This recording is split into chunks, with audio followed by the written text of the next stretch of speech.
दस के छात्र ध्यान देंगे। क्षितिज पद्यखंड पाठ 8 है। झांसी की रानी। झांसी की रानी लक्ष्मीबाई ये 1857 की 1857 का जो स्वतंत्रता संग्राम हुआ था उसकी प्रमुख क्रांतिकारी में से एक है। तो आप ये जो पाठ लिखा है झांसी की रानी, जो कविता जो है पाठ है, उसकी कवित्री हैं सुभद्रा कुमारी चौहान। सुभद्रा कुमारी चौहान का जीवन परिचय आप देखिए। सुभद्रा कुमारी चौहान का जन्म प्रयाग जिले के निहालपुर ग्राम में हुआ था। आपने असहयोग आंदोलन में प्रमुख भूमिका निभाई थी। सुभद्रा कुमारी जी ने प्रयाग से शिक्षा ग्रहण की और अनेक बार जेल गई। विद्यार्थी काल से ही कविता लेखन करते हुए आप हिंदी साहित्य की राष्ट्र भावधारा की प्रमुख कवित्री रही। झांसी की रानी कविता से इन्हें विशेष ख्याति प्राप्त हुई। सुभद्रा जी ने गद्य और पद्य में समान रूप से लेखनी चलाई है, यानी गद्य पद्य दोनों में समान रूप से लेखिका भी हैं और कवित्री भी हैं। कर्मवीर आपकी कविताओं का प्रथम संकलन है, यानी जो सुभद्रा कुमारी चौहान है उनकी जो कविताओं का संग्रह जो है, उनके साहित्य का जो संकलन है वो कर्मवीर में संकलित है। इसके अतिरिक्त पारिवारिक कविताएं यथा वात्सल्य प्रेम, पति प्रेम की भावना से अनुप्राणित है। बिखरे मोती इनका प्रसिद्ध कहानी संग्रह है। बिखरे मोती तथा कविता संग्रह मुकुल दोनों पर ही हिंदी साहित्य सम्मेलन का शेक्सपियर पारितोषिक मिला। मतलब शेक्सपियर नामक साहित्य सम्मेलन, जो साहित्य सम्मेलन को शेक्सपियर पुरस्कार से इनको पारितोषिक अर्थात सम्मानित किया गया। भाषा शैली भावों के अनुरूप सरल और गति लिए हुए हैं। ये तो हो गया आपके जो है कवित्री सुभद्रा कुमारी चौहान का जो है परिचय। उसके बाद में आप देखिए इस पाठ का परिचय है। इस कविता में सुभद्रा जी भारत के प्रथम स्वतंत्रता संग्राम की प्रमुख क्रांतिकारी देवी झांसी की रानी लक्ष्मीबाई के प्रति अपने श्रद्धा सुमन अर्पित किए हैं। मतलब यहाँ पे सुभद्रा कुमारी चौहान ने जो हमारी भारतीय स्वतंत्रता संग्राम पहला 2 बार स्वतंत्रता संग्राम पहला जो हुआ था वो 1857 में हुआ था और वो पूरी तरह से सफल नहीं हो सकता। उसकी प्रमुख क्रांतिकारी जो लक्ष्मीबाई है उसके बारे में जो है दो शब्दों से अर्थात उनके प्रति श्रद्धा सुमन अर्पित किए हैं, पुष्प अर्पित किए हैं।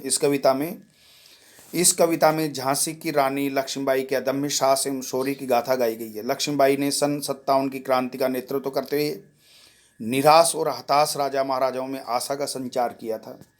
लक्ष्मीबाई वीर शिवाजी की शौर्य गाथाएं सुन सुनकर एवं तलवार बर्छी कटार के साथ खेलकर बड़ी हुई थी। लक्ष्मीबाई वीरता की अवतार थी। झांसी के राजा के साथ इनका विवाह हुआ, किंतु दुर्भाग्य से उनके पति शीघ्र ही चल बसे और 23 वर्ष की आयु में विधवा हो गई। यानी रानी लक्ष्मीबाई जो थी उनके पति 23 साल की उम्र में ही उनको छोड़ करके चले गए, इसलिए विधवा हो गई बेचारी। इधर अंग्रेजों की गीध दृष्टि झांसी पर पड़ी और वे झांसी को लावारिस मानकर अपना झंडा फहरा देते हैं। झांसी की रानी जब वहाँ के राजा 23 साल की उम्र में उनके पति स्वरलोक से दार गए, झांसी अकेली हो गई और लक्ष्मीबाई जो है अभी स्त्री थी, इसलिए अंग्रेजों ने उस ओर रुख किया। किंतु रानी लक्ष्मीबाई ने मरते दम तक अंग्रेजों के नाक में दम कर दिया, उससे लोहा लिया तथा झांसी की रक्षा की। अंत में रानी लक्ष्मीबाई को यमुना के तट पर अंग्रेजों ने घेर लिया और धोखे से वार कर दिया उन पर। यहाँ पर लक्ष्मीबाई अपनी सहेलियों कान्हा और मंदरा के साथ बहादुरी से लड़ती हुई वीरगति को प्राप्त हुई। देखो ये मूल पाठ की जो कविता है, सिंहासन हिल उठे राजवंशों ने भ्रकुटी तानी थी, बूढ़े भारत में आई फिर से नई जवानी थी। मतलब उस समय जो अंग्रेजों की दहशत से राजवंशों ने भी जो है अपनी तलवारें उठा ली थी, भ्रकुटी वहीं जो है तान ली थी। बूढ़े भारत में यानी जो हताश जो भारत के लोग थे, उस भारत के अंदर फिर से एक नई क्रांति का, एक नई उत्साह का संचार हुआ था। अर्थात भारत के लोग जो है फिर से स्वतंत्रता की लड़ाई के लिए तैयार हुई थी। गुमी हुई आज़ादी की कीमत सबसे पहचानी थी, दूर फिरंगी को करने सबने मन में ठानी थी। बूढ़े भारत में कहते हैं फिर से जो सोए हुए लोग थे, हताश लोग थे, निराश लोग थे, उनके मन के अंदर फिर से एक नई जवानी आ गई थी। मतलब नई उत्साह का संचार हो गया था। गुमी हुई आज़ादी की कीमत सबने पहचानी थी। गुमी हुई से मतलब है जो हम स्वतंत्रता की जो बेड़ियों की कीमत सबको जो है पता चल गई थी, उस पूरी कीमत जो है सबने पहचान ली थी। तो भारत के अंदर एक फिर से एक नई क्रांति का संचार हो गया था। दूर फिरंगी को करने की सबने मन में ठानी थी। मतलब फिरंगी कौन थे यहाँ पे? अंग्रेज लोग। अंग्रेजों को अंग्रेज लोगों को जो है भारत से बाहर फेंकने की, मतलब बाहर निकालने की जो है फिर से भारतीय लोगों ने तैयारी मन में कर ली थी कि कैसे अंग्रेजों को जो है अपने भारत देश से जो है भगाया जाए। तो कहते हैं सन 1857 के अंदर वो दिन आ गया जब चमक उठी। सन 57 में वह तलवार पुरानी थी। झांसी की रानी लक्ष्मीबाई ने भी कहते हैं कि उस भयंकर स्वतंत्रता संग्राम हुआ उसमें सबने अपनी तलवारों की धार तेज कर ली थी। बूंदेले हर बोलों के मुंह हमने सुनी कहानी थी। बुंदेलखंड के अंदर जो हरबोला जाति के लोग हैं उनके मुंह से हमने महारानी झांसी की रानी लक्ष्मीबाई की कहानी सुनी थी। कहते हैं खूब लड़ी मर्दानी वह तो झांसी वाली रानी, जो मर्दों की तरह लड़ी थी, पुरुषों की तरह हाथ में तलवार मर्दाना वेशभूषा पहन करके स्वतंत्रता संग्राम के लिए लड़ गई थी, वह झांसी की रानी लक्ष्मीबाई थी। अर्थात 1857 में जो है आज़ादी की पहली लड़ाई जो लड़ने वाली स्त्री थी वो झांसी की रानी लक्ष्मीबाई थी। कानपुर के नाना की मुंह बोली बहन छबीली थी। कहते हैं कानपुर के जो नाना दुंदुपंत साहब जो थे उनकी मुंह बोली बहन थी छबीली, अर्थात झांसी की रानी लक्ष्मीबाई। लक्ष्मीबाई नाम पिता की वह संतान है। लक्ष्मीबाई जो थी अपने माता पिता की जो है अकेली एक ही संतान थी। नाना के संग पढ़ती थी, वह नाना के संग खेली थी। यानी जो कानपुर के नाना साहब क्रांतिकारी थे, नाना दुंदुपंत साहब, उनके संगी वो साथ पढ़ी थी और नाना के संगी बचपन में खेल करके पली और बड़ी हुई थी। बरछी ढाल कृपाण कटारी उसकी ये सहेली थी। कहते हैं रानी झांसी की जो लक्ष्मीबाई थी उन्होंने बरछी अर्थात जो कुलाड़ा होता है, ढाल और कृपाण यानी तलवार और जो कटार, उसी से उसकी मित्रता थी। अर्थात उन्हीं के साथ वो पली बड़ी थी और खेल कर बड़ी हुई थी। वीर शिवाजी की गाथाएं उसको याद जबानी थी। शिवाजी की आप कहते हो कि आप ये कह सकते हैं कि वीर शिवाजी की जो वीर गाथाएं उसको मुँह जबानी याद थी, क्यों उसको याद जबान थी। बूंदेले हर बोलों के मुँह हमने सुनी कहानी थी। जहाँ वीर शिवाजी की जो वीर गाथाएं थी उनको सुन करके पढ़ करके और वो बड़ी हुई थी, वो उसे याद थी। और बूंदेले जो हर बोला जाति के जो लोग होते हैं उनके मुंह से हमने ये कहानी सुनी थी कि खूब लड़ी मर्दानी, अर्थात मर्दों की तरह लड़ने वाली वह झांसी की रानी लक्ष्मीबाई थी। लक्ष्मी थी या दुर्गा थी, वह स्वयं वीरता की अवतार। चाहे आप उसको लक्ष्मी कह दो या दुर्गा का रूप कह दो। दुर्गा रूप में जो चंडी रूप जो होता है वो भयंकर विराट रूप जो होता है वो तो स्वयं वीरता की अवतार थी। देख मराठे पुलकित होते उसकी तलवारों के वार, यानी जो उसकी सेना के अंदर जो मराठी सैनिक थे वो भी झांसी की रानी लक्ष्मीबाई की तलवार की धार को देख करके मन ही मन प्रसन्न होते थे, पुलकित होते थे, मतलब प्रसन्न होते थे। नकली युद्ध व्यू की रचना, खेलना खूब शिकार, सैन्य घेरना, दुर्ग तोड़ना, ये थे उसके प्रिय खिलवाड़। कहते हैं झांसी की रानी लक्ष्मीबाई जो है व्यू की रचना करती थी और फिर उसको मिटा देती थी।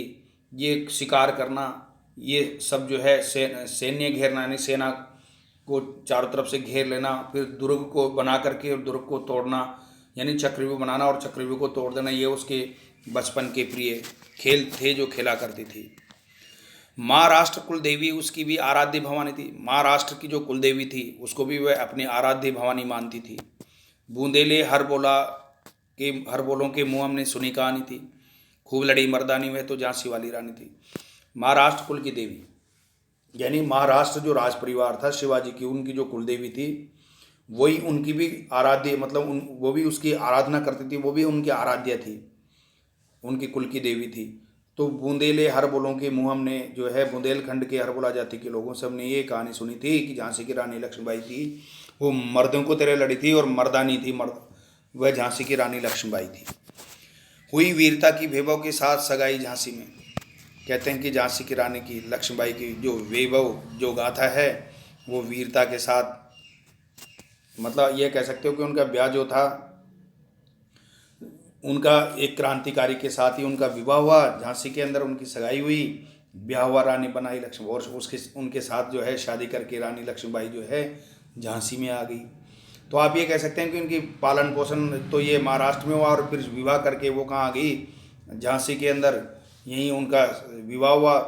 सुबट बुंदेलों की विरुदावली शिव आई झांसी में, मतलब सुबट यानी जो ये भट्ट जो लोग होते हैं, बुंदेले जाति के लोग, उनको वो विरुदावली के अंदर ये कहते हैं कि वह आई झांसी, अर्थात वह झांसी के अंदर लाई गई थी।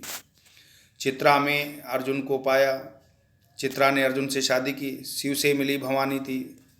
बूंदेले हर बोलों के मुँह हमने सुनी कहानी थी, खूब लड़ी मर्दानी वह तो झांसी वाली रानी थी। उदित हुआ सौभाग्य मुदित महलों में उजियाली छाई, उदित हुआ सौभाग्य, कहते हैं कि महलों के अंदर जो है फिर से एक नया सौभाग्य प्राप्त हो गया झांसी की रानी लक्ष्मीबाई को, क्योंकि वीरान जो महल पड़े हुए थे उनके अंदर फिर से एक नया सूर्य उदित हुआ। मुदित महलों में उजियाली छाई, अब महलों के लोगों के अंदर जो एक नई खुशहाली लौट आई। किंतु काल गति चुपके चुपके काली घटा घेर लाई, कहते हैं कि महल के अंदर झांसी के अंदर कुछ खुशियाँ आई थी, परंतु धीरे धीरे जो है काल गति मतलब मृत्यु, मतलब काल की ओर, काल कहते हैं बुरे समय की गति, धीरे धीरे जो है उस काली छाया ने झांसी को चारों ओर से घेर लाई, मतलब घेर लिया। तीर चलाने वाले कर में उसने चूड़ियाँ कब भाई, यानी तीर चलाने में भी जो है झांसी की रानी लक्ष्मीबाई निपुण थी। उसे चूड़ियाँ कब भाई, अर्थात उसे चूड़ियाँ अच्छी नहीं लगी। रानी विधवा हुई, मतलब उनके पति जो है उनको छोड़ करके चले गई। विधि को नहीं दया आई, अर्थात विधि यानी भगवान को भी उस पर जरा रहम नहीं आया, दया नहीं की। मतलब विधि को यही मंजूर था कि रानी जो है 23 साल की उम्र में विधवा हो गई। निसंतान मरे राजा जी, यानी जब राजा के झांसी की रानी लक्ष्मीबाई के पति की जब मृत्यु हुई तो उस समय उनकी कोई संतान नहीं थी। रानी शोक समानी थी, रानी जो है शोक में डूबी हुई थी। बूंदेले हर बोलों के मुँह हमने सुनी कहानी थी, खूब लड़ी मर्दानी वह तो झांसी वाली रानी थी। भुजा दीप झांसी का तब डल हो जी मन में हर्षाया, राज्य हड़प करने का उसने अच्छा अवसर पाया।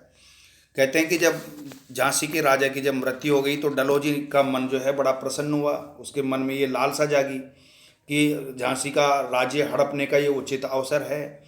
फौरन उसने जो है जल्दी वहाँ उसने दुर्ग पर जो है फौज को भेज दिया और अपना झंडा लहरा दिया। लावारिस का वारिस बनकर ब्रिटिश राज्य झांसी आया। कहते हैं कि जिसका राजा जो कोई नहीं था उसमें वारिस बनकर के ब्रिटिश राज्य जो है झांसी पर आकर के उसने चारों तरफ से घेर लिया, अर्थात झांसी को हड़पने की जो है नीति अंग्रेजों ने बना ली। अश्रुपूर्ण रानी ने देखा, अभी तो रानी की पति की चिता भी नहीं बुझी थी, उसने देखा झांसी हुई वीरानी थी, अर्थात झांसी जो है आज वीरान हो चुकी थी। बूंदेले हर बोलों के मुँह हमने सुनी कहानी थी, खूब लड़ी मर्दानी वह तो झांसी वाली रानी थी। अनुनय विनय नहीं सुनती है विकट शासकों की माया, कहते हैं किंतु परंतु यहाँ प्रार्थना इत्यादि के बारे में जो है जो क्रूर शासक जो होते हैं और जो माया के धन लालच के भूखी होते हैं वो किसी की भी अनुनय विनय नहीं सुनते। व्यापारी बन दया चाहता था वह भारत आया, मतलब कि अंग्रेजी लोग जो है भारत में व्यापारी बन करके यहाँ दया के पात्र बन करके भारत में आए थे, लेकिन डलहौजी ने पैर पसारे, अब तो पलट गई काया। कहते हैं डलहौजी ने पूरे भारत के अंदर ईस्ट इंडिया कंपनी की स्थापना करके और धीरे धीरे व्यापारी बन करके पूरे भारत के अंदर ही काया पलट दिया था। अंग्रेजों का जो है पूरे संपूर्ण भारत पर धीरे धीरे जो है राज्य छा गया, मतलब अंग्रेजों ने जो है पूरे भारत पर अधिकार कर लिया। राजाओं नवाबों को उसने पैरों ठुकराया, कहते हैं अंग्रेजी सैनिकों ने राजाओं नवाबों को भी अपने पैरों के अंदर ठुकरा दिया, उनके भी मतलब राजा नवाबों को भी जो है अंग्रेजों की दासता को स्वीकार करने के लिए मजबूर कर दिया। रानी दासी बनी ये दासी अब महारानी थी। पहले तो रानी दासी बनी, मतलब रानी झांसी की रानी लक्ष्मीबाई झांसी में आई तो दासी बन करके आई थी, परंतु आज ये दासी क्या थी, अब झांसी की महारानी बन गई थी, अर्थात उसने राज सिंहासन पर जो है उसका राज तिलक कर दिया गया और वो झांसी की महारानी बन गई। बूंदेले हर बोलों के मुँह हमने सुनी कहानी थी, खूब लड़ी मर्दानी वह तो झांसी वाली रानी, यानी झांसी के उसके राजा के कोई पुत्र नहीं था तो उसके राजा के सिंहासन खाली नहीं रहता, तो उससे सिंहासन पर जो है झांसी की रानी को बैठा दिया गया तो महारानी बन गई। ये बात जो है हरबोला जाति के लोगों से हमने हरबोला जाति के लोगों के मुंह से सुनी थी कि खूब लड़ी मर्दानी में तो झांसी वाली रानी लक्ष्मीबाई थी। छीनी राजधानी दिल्ली की, लखनऊ छीना बातों बात, कहते हैं उसने राजधानी दिल्ली पर भी जो है भारत की राजधानी जो दिल्ली थी उस पर भी अधिकार कर लिया और लखनऊ भी उन्होंने बात ही बातों के अंदर समझौतों में उलझा करके उसको प्राप्त कर लिया। पेशवा को कैद कर लिया गया और बिठूर में हुआ नागपुर का भी घात। बिठूर के किले के अंदर जो है नाना साहब बिंदुपंत के साहब जो है उनके साथ विश्वासघात किया गया। विश्वासघात करके उसको भी अपने राज्य में मिला लिया। उदयपुर, तंजौर, सतारा, कर्नाटक के कौन भी साहब, मतलब उदयपुर जब इतने बड़े बड़े जो पेशवार महाराजा ने अंग्रेजों की अधीनता स्वीकार कर ली, तो उदयपुर और तंजौर, सतारा, कर्नाटक की तो बात ही क्या। उदयपुर जो है उदयपुर के नाम से जाना जाता है राजस्थान के अंदर। जबकि सिंध, पंजाब, ब्रह्मपुर अभी हुआ था वज्रपात, उसने जो है अंग्रेज सेना ने सिंध, पंजाब, सिंध जो पाकिस्तान का हिस्सा है आज वर्तमान में, पंजाब, ब्रह्म नदी पर भी अभी उन्होंने जो है अपने आक्रमण करके और उसे भी अपने अधिकार में कर लिया। बंगाल, मद्रास आदि की भी तो वही कहानी थी। बंगाल में मद्रास, बंगाल के टुकड़े कर दिए। मद्रास आदि पर भी जो है वही कहानी, मतलब उन पर भी जो है अंग्रेजों ने अपना अधिकार जमा लिया था। बूंदेले हर बोलों के मुँह हमने सुने कहानी थी, खूब लड़ी मर्दानी वह तो झांसी वाली रानी थी। रानी रोई रनवासों में, बेगम गम से थी बेजार। रानियां जो है रनिवासों के अंदर बैठ करके रोने, विधवा हो गई, रोने लगी, और बेगम जो थी वो भी गम से बेजार हो गई, दुखी हो गई। उनके गहने कपड़े बिकते थे कलकत्ते के बाजार। अब राजा महाराजाओं के कपड़े जो है कहते हैं वो भी उनकी सरेआम जो है नीलामी लगने लगी। सरेआम नीलाम छापते थे अंग्रेजों के अखबार, अर्थात उनको बंदी बना करके उनकी नीलामी निकाल दी जाती थी और उनकी खबरें जो है अखबारों में छपी जाती थी। नागपुर के जेवर ले लो, लखनऊ के लो, नौलख हार, इस प्रकार की जो है अखबारों में बातें छपती थी कि नागपुर के, क्योंकि अब नागपुर पे उनका अधिकार नहीं रह गया था।